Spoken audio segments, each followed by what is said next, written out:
রাফা এবং গাজায় যে বর্বরচিত হামলার প্রতিবাদে আজকে আমরা যারা একত্রিত হয়েছি আমাদের সবাই সবসময় আমেরিকার এজেন্ডা বাস্তবায়ন করে আমেরিকার মাধ্যমে ইসরায়েল তাদের প্রক্সি রাষ্ট্র হিসেবে ব্যবহৃত হয়ে তাদের যে তারা ট্রেনিং জোন হিসেবে ব্যবহার করে ট্রায়াল জোন হিসেবে ব্যবহার করে।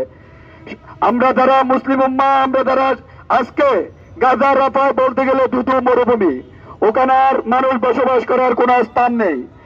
আমরা সকল মুসলমানদের আমাদের একত্রিত হওয়ার কোনো বিকল্প নেই। আমাদের সবাইকে একত্রিত হতে হবে এই নেতানিয়াহু সরকারের বিরুদ্ধে তথা ইসরায়েলের যারা আছে ইসরায়েলের আবার কিন্তু আমাদের ওখানে যদি আমরা স্টাডি করি ওখানের মধ্যে ইসরায়েলের মধ্যে আপনার এখানে জাইনিজম এক ধরনের, আপনার হরাতি এক ইহুদি আছে, ওরা কিন্তু অন্য ধরনের, ওরা কিন্তু আপনার যুদ্ধ এগুলো চায় না। যারা জাইনিজম আছে জাইনিজমের বিরুদ্ধে সকল মুসলমানদের এক হতে হবে। পাশাপাশি আমাদেরকে যারা আমরা সামাজিক যোগাযোগ মাধ্যম ইউজ করি ওখানের মধ্যে অবশ্যই হ্যাশট্যাগ দিয়ে ফ্রি ফ্রি প্লিস্টেন স্ট্যান্ড উইথ প্লিস্টেন এগুলো আমাদেরকে ইউজ করতে হবে, যেন আপনার বহির্বিশ্বে যখন এটা ট্রেড আইন নাম্বার থাকে এখানে আপনার শুধুমাত্র আমরা এখানে আন্দোলন করতেছি, আমরা ফিলিস্তিনের বাইরের পাশে দাঁড়াইছি, কার্যত এই মেসেজ গুলো আহামরি একার ওখানে যায় না। কিন্তু আমরা যদি এ ধরনের হ্যাশট্যাগ গুলো ইউজ করি তাহলে ওয়ার্ল্ডের সকল মুসলিম উম্মাহ সকল মুসলমান এবং তথা সমগ্র বিশ্ব তা দেখার একটা সুযোগ থাকে।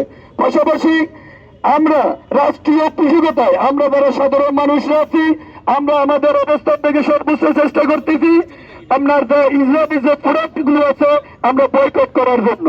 কিন্তু এটা যদি রাষ্ট্রীয়ভাবে যদি এটা উদ্যোগ নেওয়া হয়, রাষ্ট্রীয়ভাবে যদি ক্যাম্পেইন করা হয়, পাশাপাশি আমাদের যে ইহুদি রিলেটেড ইসলাম রিলেটেড যে প্রতিষ্ঠানগুলো আছে এই প্রতিষ্ঠানগুলোর সাথে যদি রাষ্ট্রীয়ভাবে যদি তাদের সাথে বাণিজ্য বন্ধ করা যায় এক্ষেত্রে সবচেয়ে বেশি লাভবান হবে।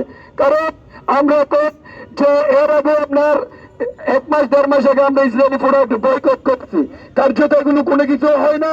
যদি আমরা যদি যেহেতু যে দেশে 80% মুসলিম 80% তথা 83% মুসলিম একটা মুসলিম দেশে মুসলিমের স্বার্থ সিদ্ধ মুসলিমের স্বার্থ রক্ষার্থে আমরা ডিসিশন নিতে পারবো না, এটা কেমনে হয়?